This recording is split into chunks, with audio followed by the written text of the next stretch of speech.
The upcoming release of Sony's Spider-Man game, developed by Insomniac, has gotten me incredibly excited. And it also got me thinking about one particular game from my childhood. A game that is permanently etched into my memory. In this Boss Rush interview, I speak with Kevin Mulhall, a former producer at Neversoft Games who helped bring Spider-Man to life in his first 3D outing. In this interview, we speak about the development of Spider-Man as well as Tony Hawk and what it was like to work with Neversoft at that time. For decades, I've wanted to shut that mouth of yours. Finally, that time is upon me. I will crush you once and for all!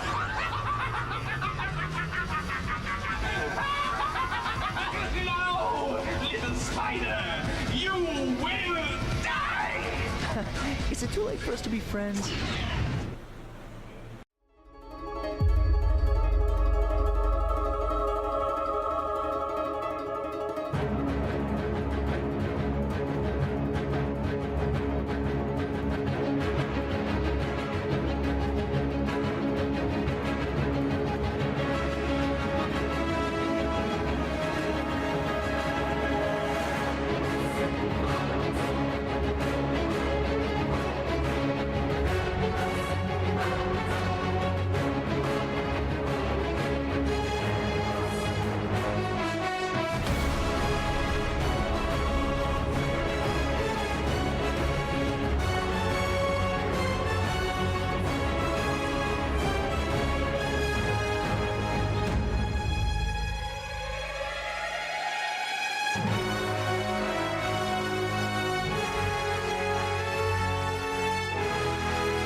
I'm just curious. I want to know, Kevin, how did you get started in the video game industry?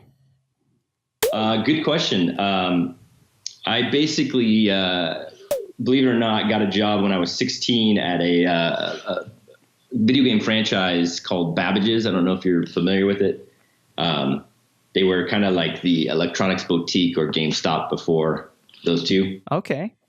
And from there, we were kind of located near a couple of developers, and those guys would come in to buy their games. And a buddy of mine who had been there a little bit longer than me, he got a job testing video games on the side, and then eventually just quit retail and went over there to just test games all the time. And he pulled me over, a few months later, and just never looked back from there. It was at the time when the teams were pretty small. A programmer and an artist could pretty much manage and, develop an entire, Super Nintendo or Genesis game, depending on the size of it. But they didn't need these large production staffs and, obviously a large staff of additional artists and programmers. So I kind of got in right at the perfect time, the perfect window, and tested for a little while, but then needed to kind of immediately move into more of a production role. So, it was totally lucky timing. And I appreciate Babbage's for putting me in that position. But yeah, that's crazy how you went from working at Babbage's to straight into there. And then you got the production job just right out of the gate. Well, to be fair, I tested for a while. I probably spent a little over a year testing a bunch of Super Nintendo and Genesis games. And then I went to I took a little break, went and did a little more college. Then I got called up by somebody that used to work at the place I was testing, and they had started their own company, and they wanted me to come over there to test. But before you knew it, I was there maybe a couple months, and they were needing production because at that point in time, these developers were being given PlayStation 1 contracts. And the games were just, it was just such a leap, both technologically and, scale of the game itself, that the projects were bigger, the money being handed down by the publishers was going to be bigger. So the publishers needed some reassurance that the lead programmer could be focused on lead programming, and they needed producers. And who better to kind of step into that role than, these guys that have been testing games and kind of knew the ins and outs of development, but could kind of manage, a timeline and a list of assets needed and all that stuff. And so it grew from there, and it grew pretty quickly. Wow, that's amazing. And I was looking through some of your credits on your games, and you have what I think is one of the best games you've produced, which is Wu-Tang Shaolin Style. What a game! I don't think I've ever gotten that comment before, but yeah, I mean, I don't know if you know the history of that. I was at Paradox Development, and we were working with Virgin Interactive, and those guys were really cool, and they really gave us free range on trying to create a new property. And we had started with a game called, originally it was called Slaughter and Mutilation, and then it became Thrill Kill. Ah, that's right. And Thrill Kill was it was unique in two ways. Obviously, the 4-player aspect of a fighting game was a new concept, very difficult to execute, but I felt like at the end we had a pretty solid game. The other obviously aspect was to kind of go above and beyond the limitations of what people would accept content-wise. So it was a very mature rated game, and we basically had a lot of momentum going into the release of that game, and a lot of hype. It was going to do well. Unfortunately, a month before, we had submitted to Sony, basically, which means we're done, and we're just kind of like letting them test the game and make sure that they feel we're done too. And Electronic Arts came in and bought Virgin Interactive. And for them at the time, it just didn't fit what they wanted to release. They didn't want to release any mature games like that, and so they shelved it. And it was unfortunate because we had worked so hard. We were very passionate about the project. Like I said, the hype was there. So Activision came along and said, "Look, you guys created this killer engine. It would be a shame not to, do something with it. So we've got this license. We feel like it would be a good mix," and we agreed. And at the time, Wu-Tang Clan was obviously very, very big and getting bigger.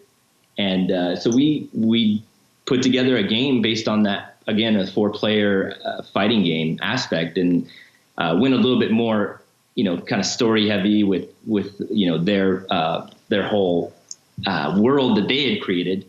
And there you go. That's we put together. So we were very proud of it. I know it didn't get awesome reception, but the people that did play it and they liked it, and it was fun. So I'll take that. How was the general reaction of the studio knowing that after spending all this time in development on Thrill Kill, it just getting canned like that?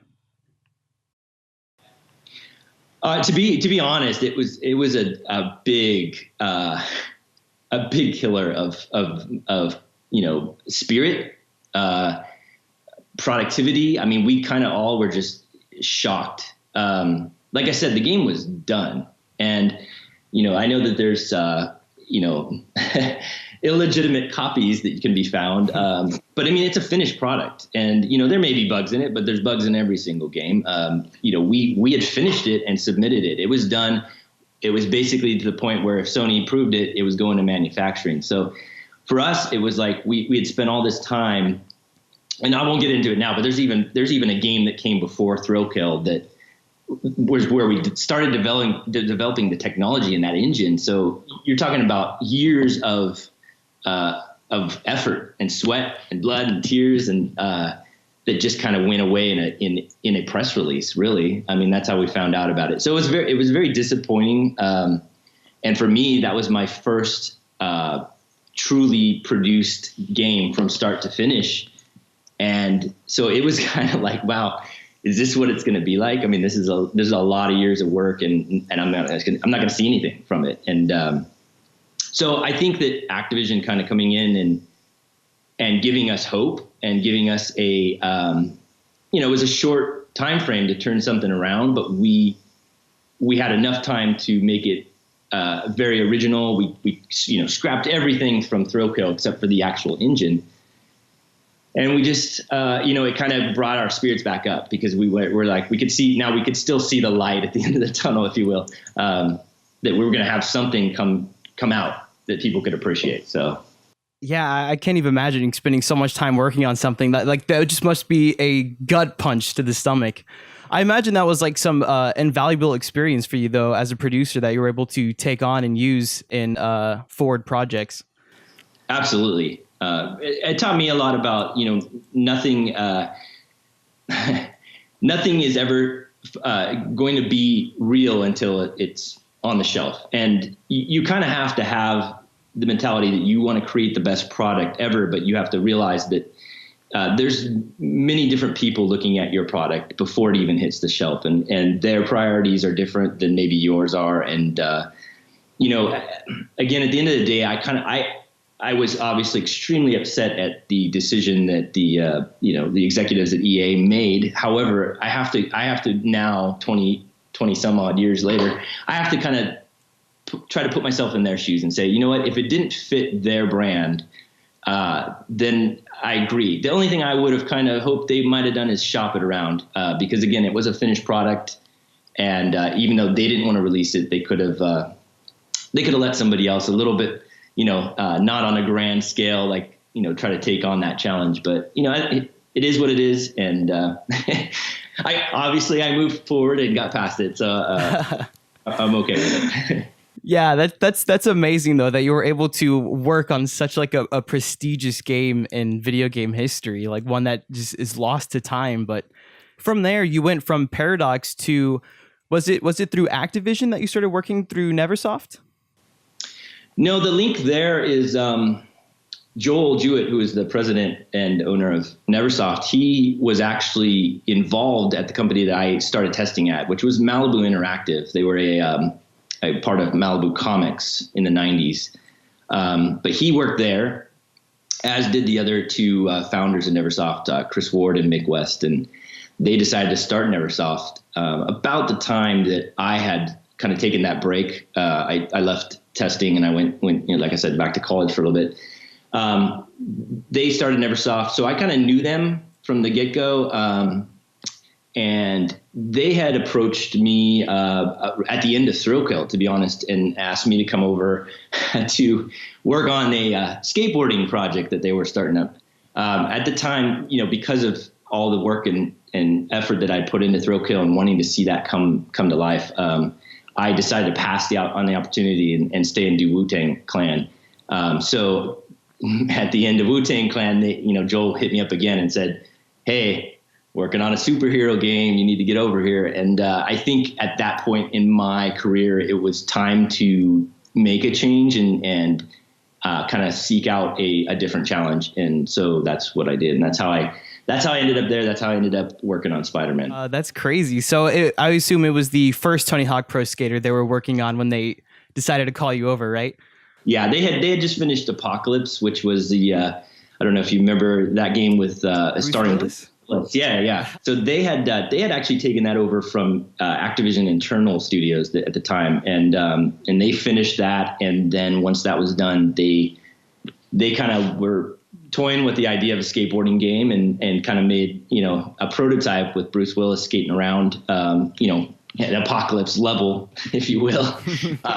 Just changing some of the animations and changing some of the physics and whatnot, and it kind of all rolled from there. Activision at the time were already pursuing a license with Tony, and again, that was kind of lightning in a bottle. I mean, those Neversoft guys, and I can't take any credit for that at all.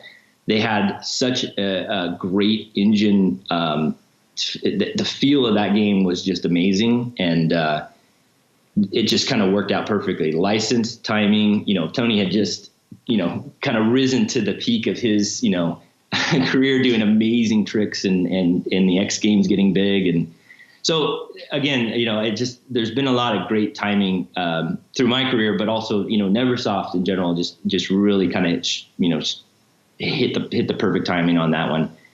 So yes, that was what I should have gone over to work on. And, at the end of the day, they ended up getting a producer Scott Pease, who is amazing and ended up being the studio director of Neversoft. And I think that he was a big part of the success of that game because he's just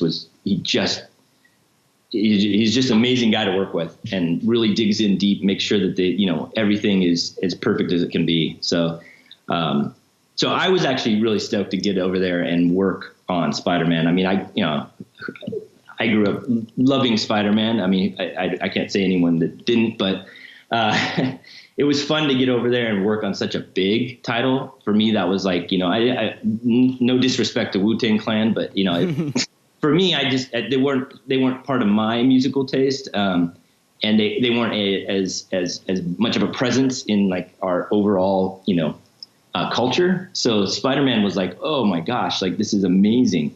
So I got over there and they had already had basically the kind of the structure of the game working. Chad Finley, who is the lead designer on the game, he is just a super Spider-Man freak, and he was working tirelessly with some of the guys over there, trying to get it to feel the way it needed to feel. So by the time I came over, the structure was there. The general idea of the game was there, but we had to get together a game plan of what levels we were going to do, what the storyline was going to be, how we were going to execute, from A to Z and make it as good as we possibly could.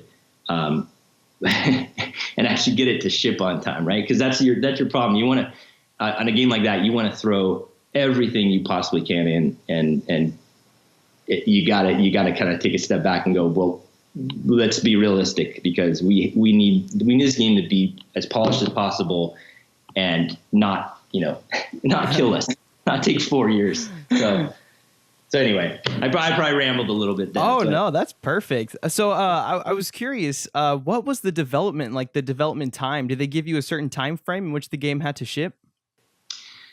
Yeah, they wanted it to be released in the fall of 2000. Oh, sorry, gosh, I'm dating myself. Okay, they wanted it to be released in the fall of '99.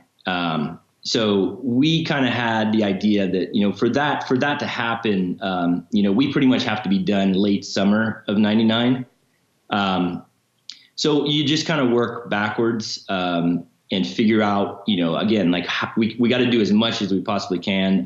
But at the same time, they want this game out. They don't want to sit and let us, build this monster of a game and spend years and years and years. So like I said, we tried to figure out, there was a lot of great ideas that Chad had that we had to end up cutting just for the sheer, volume of work we had.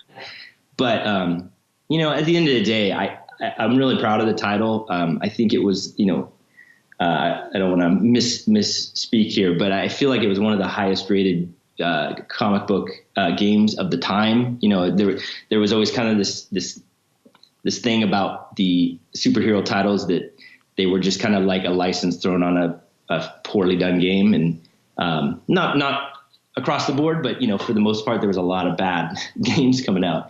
So we were really proud of the fact that we could actually get something that not only represented Spider-Man and the background of Spider-Man and all the awesome world building and characters around that title, but that it was also a fun game to play. That was very important to us. So.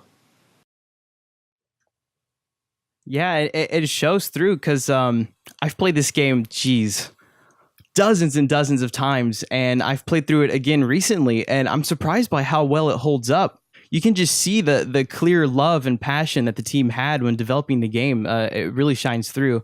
Like you were saying, a lot of those licensed games at the time just kind of came out, and like they weren't of quality per se. Like Superman 64 is a title that a lot of people point at for superhero games done wrong, but Spider-Man is just today and at the time just really shined through. So I appreciate it. Oh yeah, no problem. It's a great game. I was wondering, do you know like what the general atmosphere of Neversoft at the time? What was it more like, oh no, we have to get this right? There was a good deal of pressure. I mean, I got over there and we're already in the trenches working, and that's about the time that Tony Hawk 1 released and kind of just became this instant mega hit. And so you got two teams working there. You have at the time you have the Tony Hawk team and then your Spider-Man team, and there was a little pressure there too to kind of match what the Tony Hawk guys were doing, where people could go, okay, yeah, you got a killer license, but man, you made an amazing game. And we wanted to do the same thing. So for us, it was, there was a lot of pressure, and there was a lot of, I guess you say it's the Superman game, but there was a lot of this hanging over our heads that, superhero games just couldn't be done well. And we wanted to prove people wrong. So there was a little bit of a twofold pressure there, if you will. Yeah, because it's crazy. Like you take Spider-Man, who's a guy who has all these incredible abilities, right? Like he can web swing, he can crawl on walls, he's got his spider sense, and trying to translate that attitude into the form of a video game. Not only that, but one of the first 3D Spider-Man titles. Because video games were in that weird transitional period from transitioning, like trying to figure out how to make a game in a 3D space. So do you know if there was any trouble within the team to try and make sure you got all of Spider-Man's abilities and working coherently? Yeah, that was a big challenge. And again, to be fair, a lot of those headaches had been figured out by the time I got there. But Chad and Dave Cowling, who was the lead programmer on the game, they worked. There was a lot of work put in, a lot of effort to get it to feel right. Obviously, you can swing everywhere. We wanted you to feel like if you were in the air and you pressed the button, you'd at least swing to something. That's hard to do. That's if you think about it, and there's still, to be honest, I had to look at a couple YouTube videos just to kind of find around, memory goes away after almost 20 years. But, I'm just looking at it, I'm seeing some things, and I'm remembering as I'm watching the video of it, that there's a lot of frustrating bits to it still. And that's a fair statement, because it was the first game 3D wise to, be able to let you just kind of jump off a building and press a button and swing to something. And of course, you're going to swing to something that's not optimal at sometimes because of the way you jumped off the building or whatever. But our goal was to make sure that you could do it and you'd have fun doing it, and it wouldn't be just a super frustrating thing. And even the bank heist, for instance, that level was designed around the fact that you're supposed to crawl around on the ceiling and kind of look down, right? And that's such a, if you think about it at the time, that was just such a, how do you wrap your head around that? Even as a gamer, it's I'm opening a game and I'm putting it in. I've never climbed around on a ceiling with the camera above the ceiling looking down past me. There was a lot of really unique and hard challenges for us to get right. And like I said, we didn't get them all perfect, but I feel like we did a pretty good job based on, like you said, Spider-Man can do everything. So how do you get him to do everything in a 3D game that, it's the first time you've ever tried this? It is kind of crazy. Yeah, and I love how you guys knew that the players would want to swing around as Spider-Man. So in that first level, off to the side, there's the Baxter building of the Fantastic Four, and you can just kind of see it off in the distance, and you're thinking, oh, can I swing there? And then you totally can. And then there's a little comic book up there. That's incredible.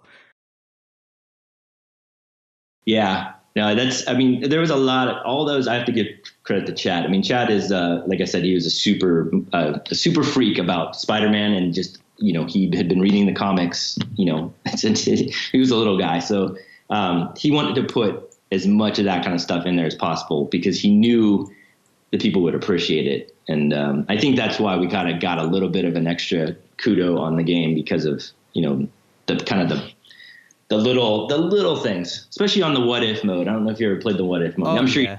So, but there's a lot of little extra nods to Spider-Man and Marvel. So. Yeah, that what if mode and the addition of the collectible comic books. There's and also the suits as well. Like there's a lot of replayability to this game, and it's crazy how you guys were able to fit all of that in and just completing the game as well. Yes, I will agree. I will concur.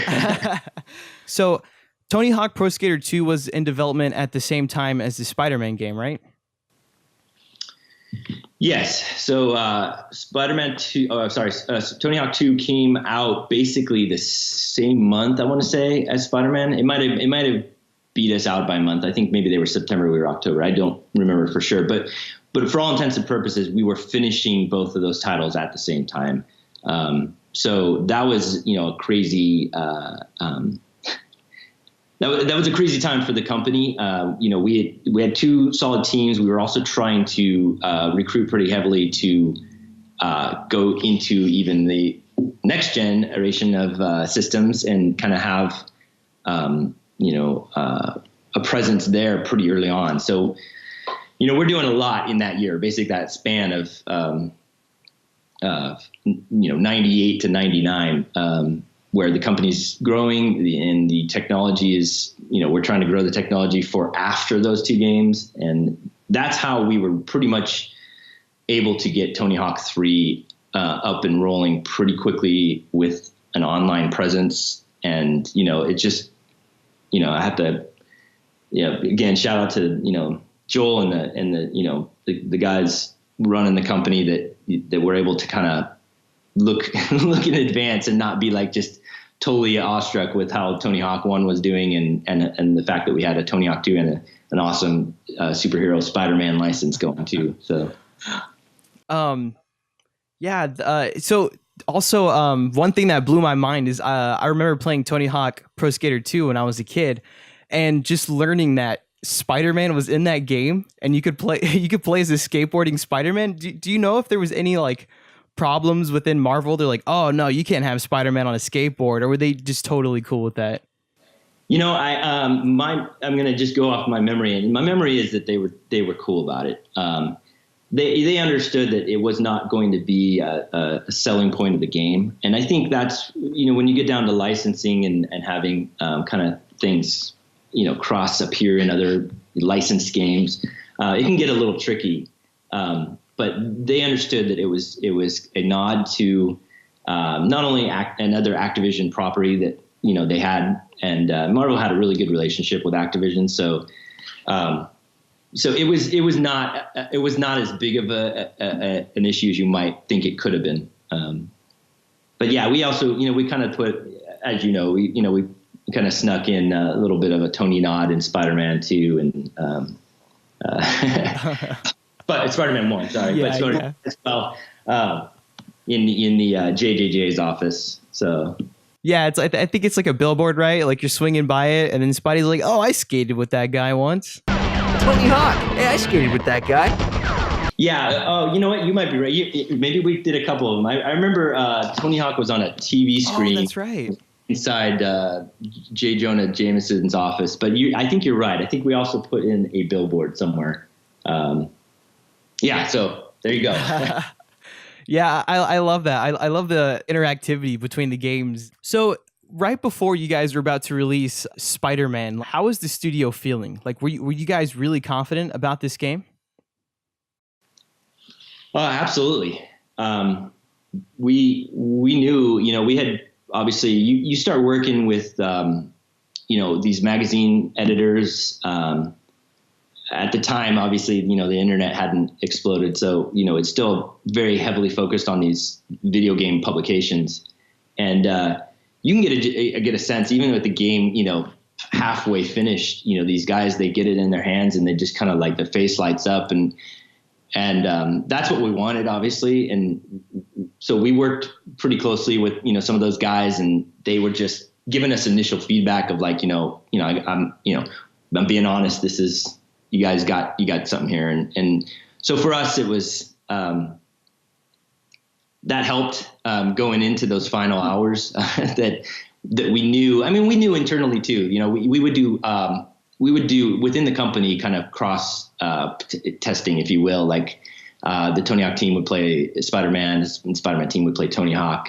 You know, we'd do like a Friday afternoon stuff and just kind of get feedback and, you know, see like, oh, what's frustrating you? What's, you know, what do you really like? What do you want to see more of? And that kind of stuff too really helps, because you get somebody that's not on it day to day. You know, I'd love to say 40 hours a week, but it was never 40 hours a week. You know, it's 80 hours a week working on a game. You kind of get blinded and you go, well, yeah, no, I know it's good, but you want to be reassured that it is. So, you know, having guys that aren't working on it every day go, oh no, this is solid. You guys got something here. That helped. So after the game released, how was the team's like? How are you guys feeling after the release of the game and all of the great feedback and glowing reviews that you guys got for it? Fulfilled, definitely. It was proud. It was a proud moment. You know, we got a little bit of a break in. You know, we got to go home and see our families and stuff for a little bit. But yeah, it's always a, you know, it's hard to describe, obviously. You know, I guess walking across the stage to get your diploma. I mean, there's something, you know, there's all these moments in life where it's the fulfillment at the end of a lot of hard work. And for us, you know, Spider-Man was a labor of love, and I feel like, you know, we were rewarded, you know, for that. And so yeah, it was a great feeling. You know, at the time we all knew that that would be it for us on Spidey, because we did have to kind of focus the company on Tony. And so it was a little bittersweet, if you will. We would have probably loved to keep it in-house and continue going. It just, you can't grow a company that quick without there being some detriment to the company. So we needed to make a decision before that game was done that we were going to all come together to work on the PlayStation 2, Xbox, GameCube, you know, that era of games as one complete unit, and we would need to do it on Tony Hawk since that was Neversoft's original. So, wow! So the decision to not work on a sequel was made that early on. Yeah, I want to say probably towards the last couple months of development on both Spider-Man and Tony Hawk 2, we pretty much knew that we needed to finish Spider-Man, wrap it up, do everything we needed to do, you know, working with the press and you know, getting, you know, all our PR marketing stuff completed, and start working on Tony Hawk 3, because it was going to be an even bigger challenge. You know, you're talking about, again, just a massive undertaking in the technology available to you on these new consoles. It requires just that many more people, that much more planning, a little bit more time. And, you know, time is one of those things that at that point we didn't have the luxury of, you know, Activision everyone wanted Tony Hawk to be coming out, you know, every holiday season. And in order to do that, you've got to grow the team in order to create bigger, better looking assets across the board. So yeah, it was a little bittersweet, you know, because we knew we had to part ways with Spider-Man, but at the same time, I think everyone felt like it was the right decision. Yeah, it's also best to end on a high note, right? Absolutely. Yeah, so Neversoft must have gotten pretty big then after the release of Spider-Man to work on Tony Hawk Pro Skater 3. Did both teams kind of like form together to develop the game for the PS2? Yeah, so we merged the teams, kind of took the strengths of each team and kind of placed them accordingly. Obviously, you have a team now, you know, Tony Hawk team that had produced 2 titles, and here's a whole bunch of other guys that are coming in, getting merged into their team. So there was a little bit of a, you know, it's difficult, but at the same time, you know, everyone at Neversoft, I got to say, I've never been like with a more like I don't know, just like an understanding, like really cool bunch of people. Like, you know, I knew going into it that I would take kind of a lower role, if you will. You know, Scott Pease was the producer of the, you know, Tony Hawk 1 and 2.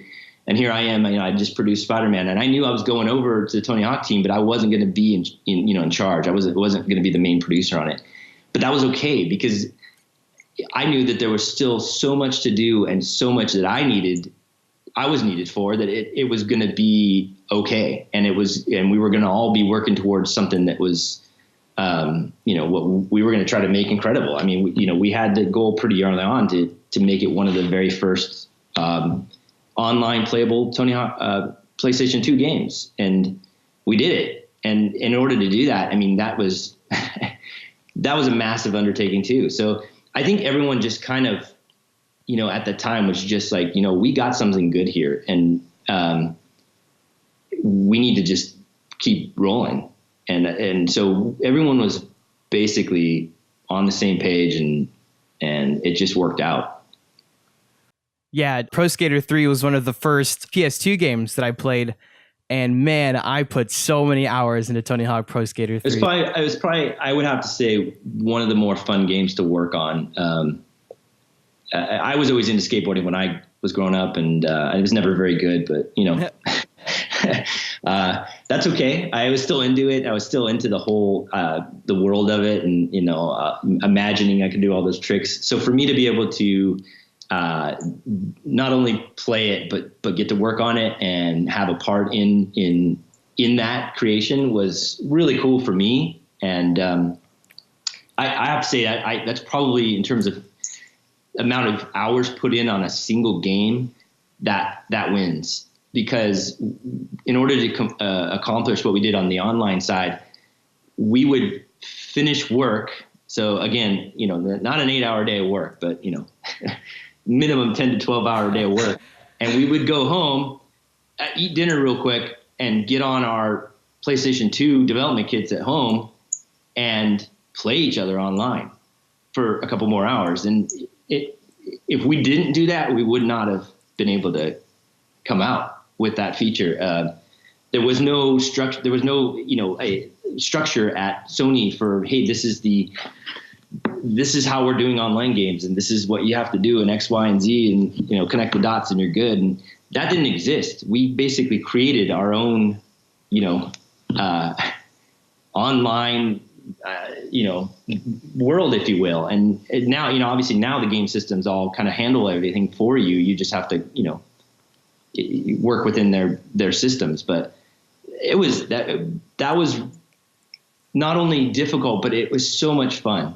I mean, I really got a kick out of that game. I'm glad I didn't have a girlfriend or a wife at the time, because I probably wouldn't have kept them. But you know, I lived and breathed that game, as did all of us at the time. So Yeah, I'm in the same boat as you were.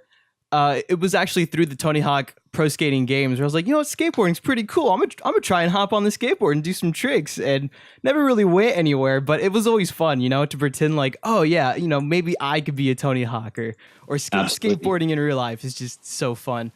But I love hearing those stories about the early days of trying to get online working, because I imagine that was such a weird time, again, for the space of video games, where now we've kind of sort of got it figured out how it works in a 3D space, and how to make games look prettier, but also how do we progress it, and how do we add in this like online features to it. Yes. Well, and also you're talking about an even totally different thing that, you know, I hadn't been familiar with, was, you know, testing external products. There was no, at the time, there was no one set PlayStation 2 modem that you would go and buy. They didn't have that yet. So we had to basically test and decide on supporting specific third-party, you know, USB dongles, you know, like, you know, the D-Links and all those things at the time, where it was just, again, like, oh my, you know, not only do we have this massive game that has to be even bigger and better than the last one, and on these new generation systems, but we're gonna test all these third-party like adapters and just the entire thing kind of makes my head hurt again, but in a good way, because it was a lot of fun doing it. So also speaking of Tony Hawk Pro Skater 3, you guys have gotten some really weird character cameos in that game. Like I think was Darth Maul in that game, right? And Wolverine. I'm trying to think. Yeah, I get them blurred, but somewhere both of those were in there. Obviously, Wolverine is a Marvel character, so we probably just pursued that on the Marvel license side, because again, at the time, Activision was pretty much doing Marvel games, a lot of them, and had a great relationship. So again, I don't think it was an issue because it was an unlockable. We're not selling the game on it that you could play as Wolverine. It was just kind of a little extra. And it, to some extent, Marvel gets exposure there too, because people are like, oh, Wolverine's cool. I might go buy a Wolverine comic. And the same with Darth Maul. I'm pretty sure, again, I please, if anyone's listening to this podcast that has the real story, awesome. I'm not trying to fabricate, but I believe there, Activision had a link to working on certain Star Wars titles, and we just kind of pursued like, hey, can we do that? And they, the guys on the guys and girls on the Activision side went and made that happen. So kudos to them. We were always able to kind of land some really cool cameos, and I think that was another cool thing about Tony Hawk, that you get to play with all these regular looking guys in skateboarding clothes, but then you can unlock some pretty cool, ridiculous looking characters. So yeah, exactly. It's not every day that you get to see Darth Maul doing a heel flip and it's doing manuals and grinding. Yeah. So this is kind of a weird question too. Did you ever actually meet Tony Hawk himself? Oh yeah. So Tony was pretty involved for. He knew that going into it that game was going to be part of his, obviously not taking away from his actual physical abilities and his skating, but like it was going to be part of his success. Like it was going to put him into the minds of people that had never maybe even heard of him. And so he was very involved. Like he'd come several times per game to talk about the ideas, the design, the levels, the other professional skaters that we were going after to be in the game.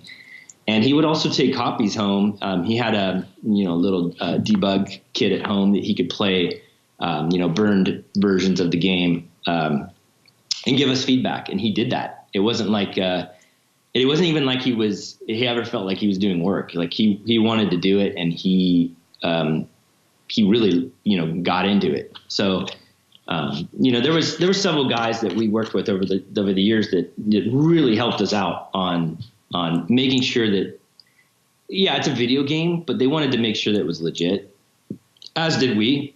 And, there's obviously we put in some moves, skateboarding moves that would never be possible. But, for the most part, we wanted to make it feel authentic. And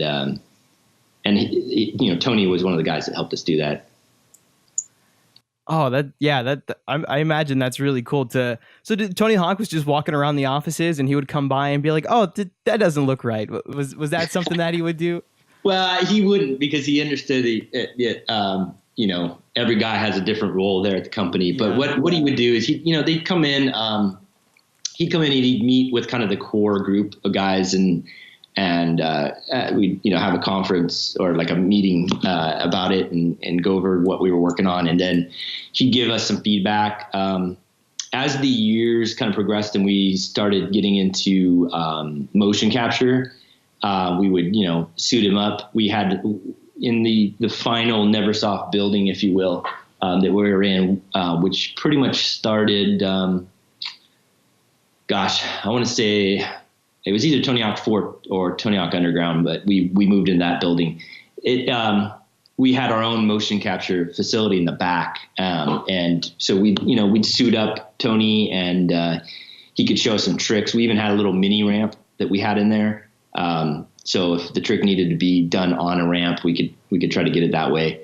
And then, you had, he would, obviously there's a lot of guys that didn't get to sit and chat with him or meet him, but he would be very receptive to going around and, shaking some guys' hands and, meeting them and stuff like that. He understood everyone was working really hard to, not only make a great game, but kind of add to his, legacy. So, but you had guys like Rodney Mullen specifically. I just want to call him out because that guy's amazing, and he's a super smart guy, and he actually understands like the intricacies of the physics involved with how your feet are on the skateboard, how your feet tap the skateboard when it's in the air to do all these various kick flips and back flips and whatnot. And he would work with us a lot on making sure that we understood.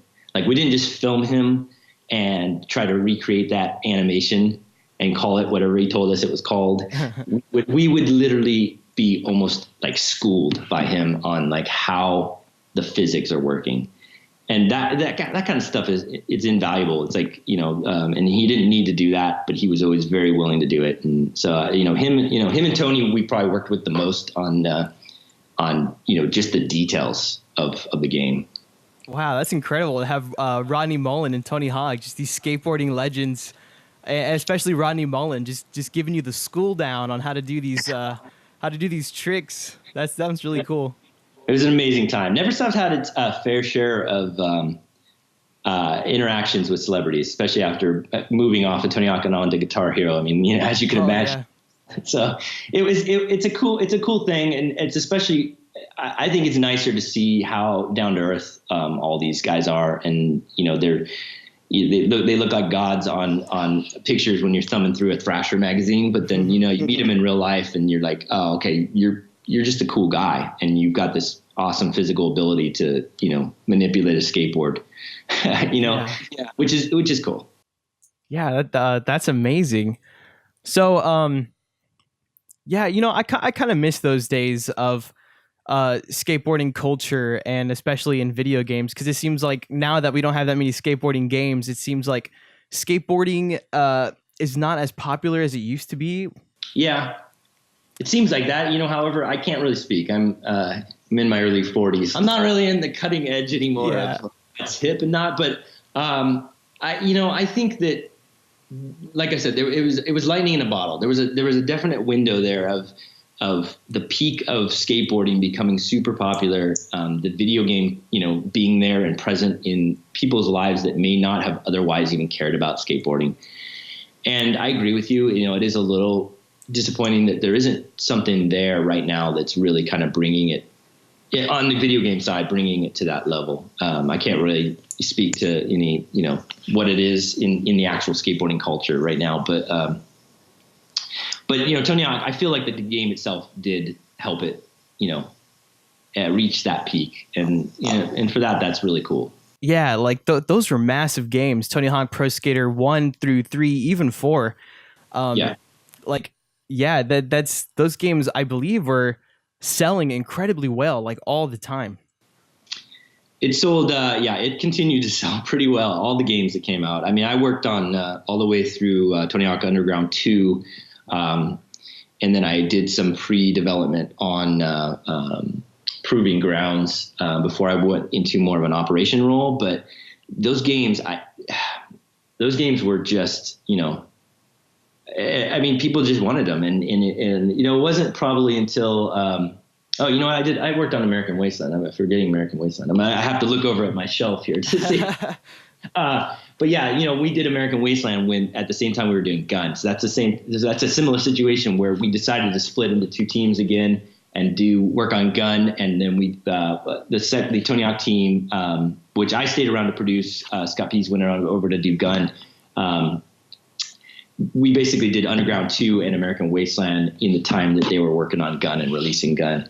So, it's pretty incredible. I mean, I think we only started to see a little bit of a downturn on American Wasteland. And from there, it kind of just, I think, slowly faded out where it became more of a viable venture to focus the whole studio on Guitar Hero and that franchise. So, Yeah. Hey, did you work on any of the Guitar Hero titles at your time at Neversoft? Not in a direct capacity. At that point during Guitar Hero, I was in the operations role. So, I was more about helping with studio planning, facilities, HR, staffing.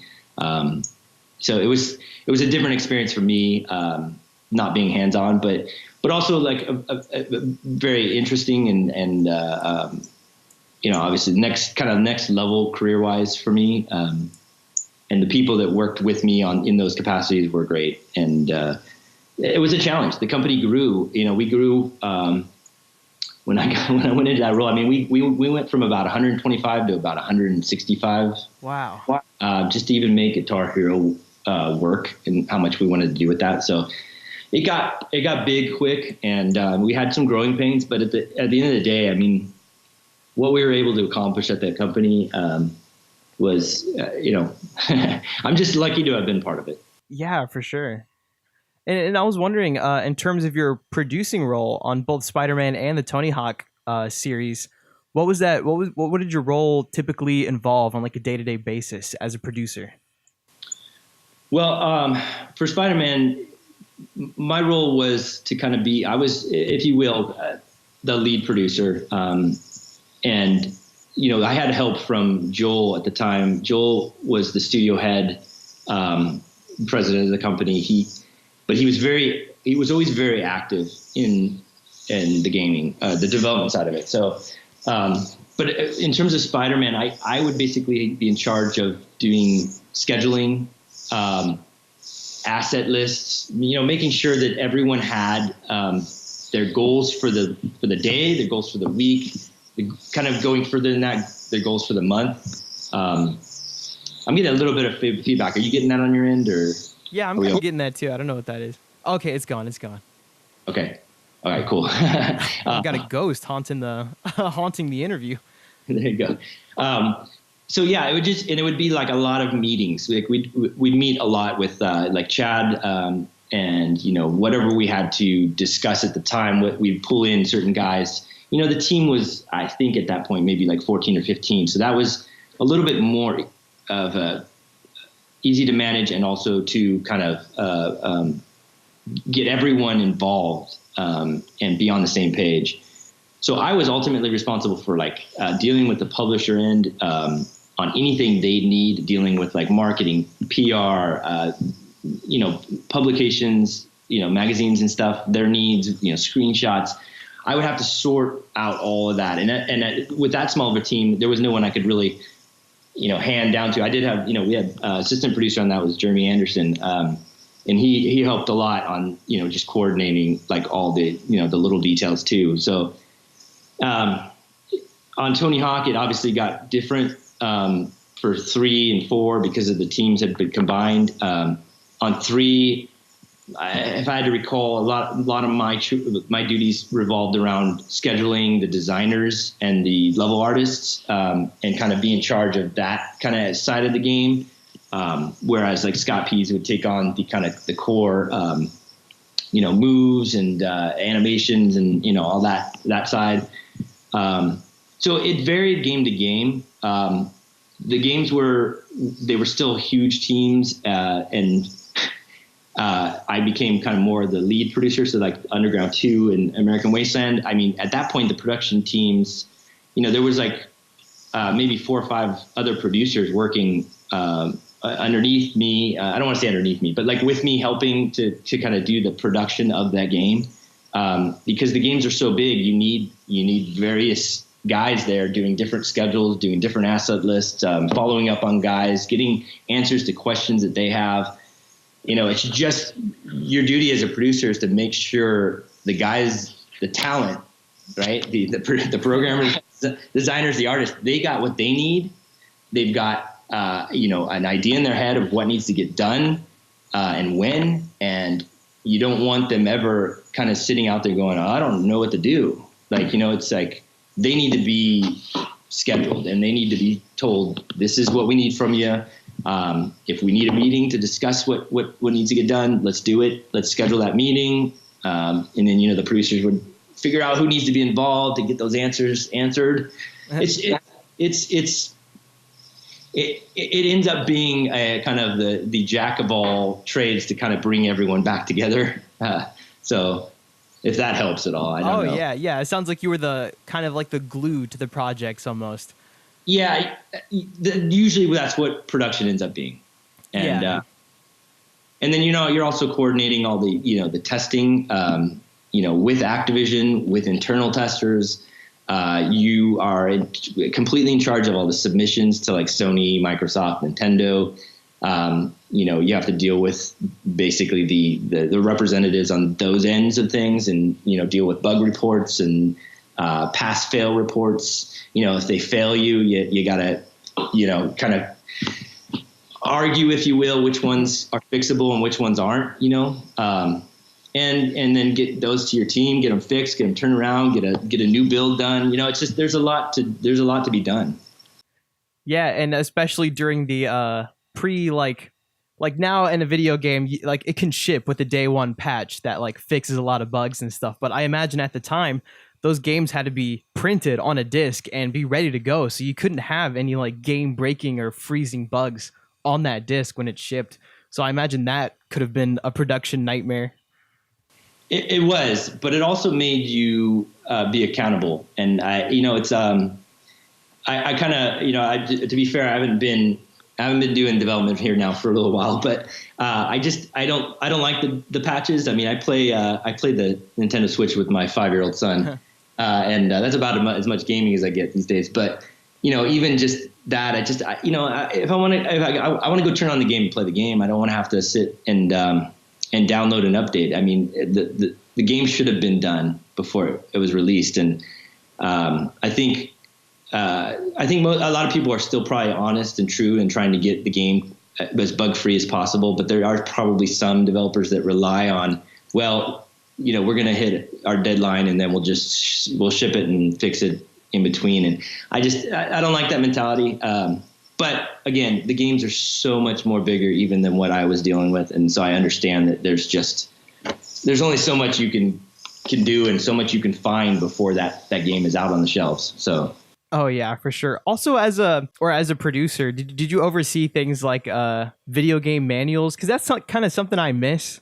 Is like opening up a game case on your way home and just checking out that manual, looking at all the art and stuff. Is that something that you did as well? Yeah, the production side on Activision, the publishing side. I'm saying Activision, but any publisher has their own set of producers that are signed to titles, and they usually are the ones that are coordinating things like that, and and again like PR and marketing.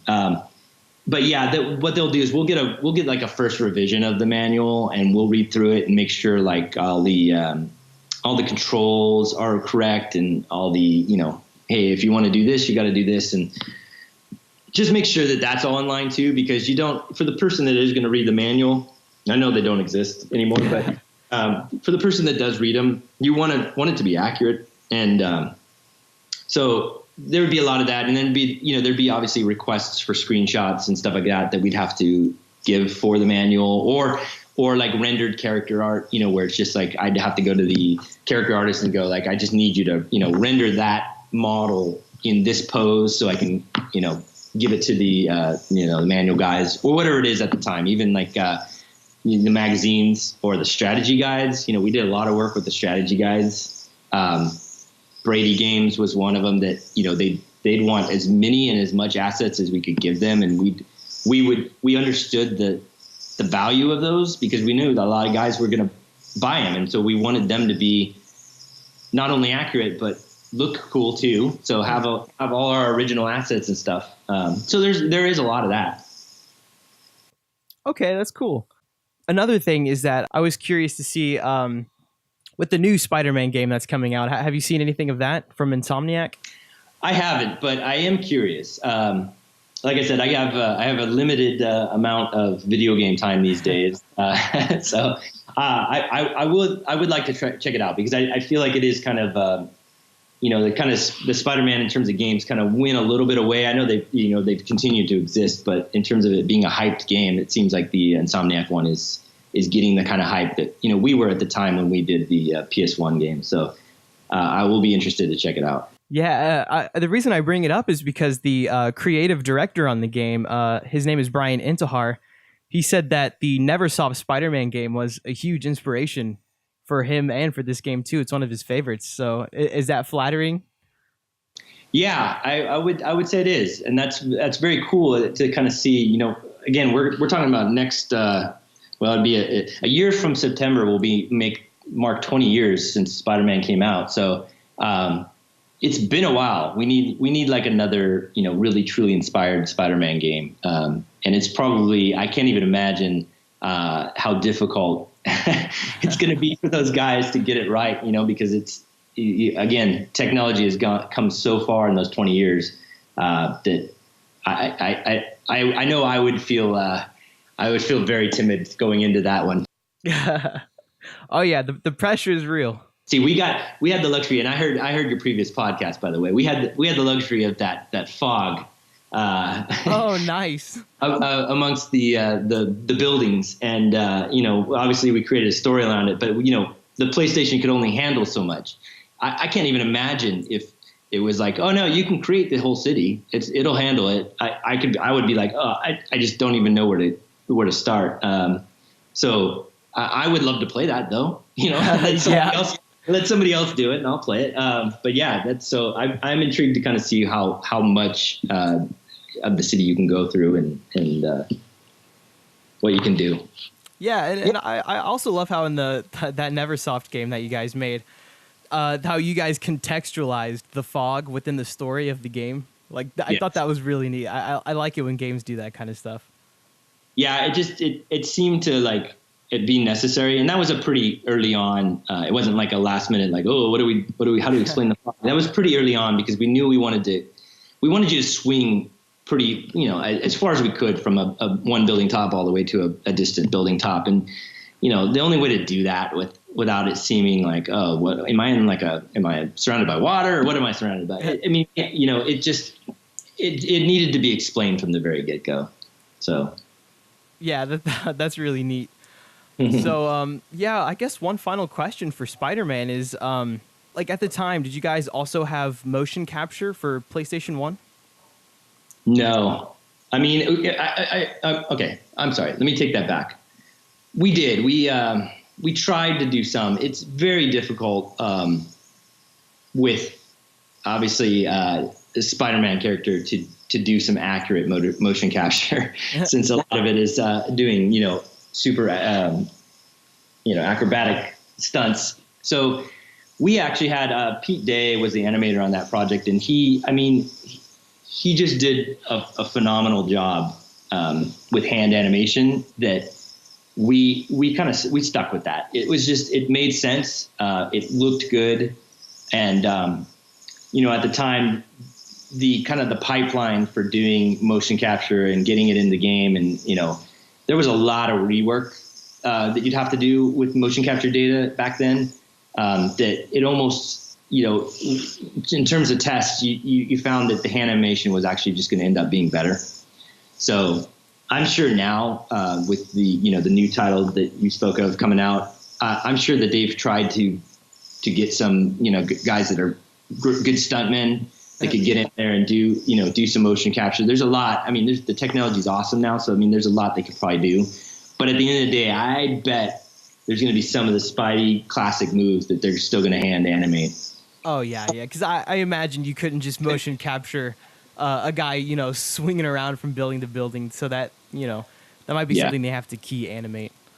Absolutely.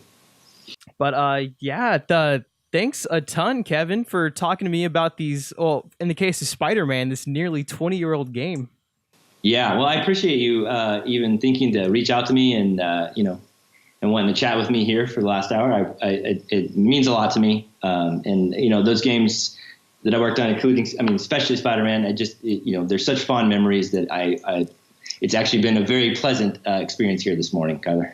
Yeah, no problem. Those, Spider-Man and then the Tony Hawk games, like that Neversoft logo where the eyeballs jumping around and then it gets stabbed to the thing and then the little guitar riff that plays with it, that will be permanently burned into my memory for years to come. Good. So yeah. Like when I played Spider-Man and Tony Hawk when I was a kid, I never thought I'd be talking to one of the people who worked on it. So this is also a good morning for me too. So. Well, I appreciate it, Kyler. Yeah, thanks a ton, Kevin. If you guys enjoyed this interview as much as I did, consider leaving a like or perhaps subscribe. Any interactivity with our channel gives us the ability to have interviews just like this one. Thanks for listening, and special thanks to Kevin Mulhall for providing his insight on the development from some of my favorite games of all time. We'll see you guys for the next interview.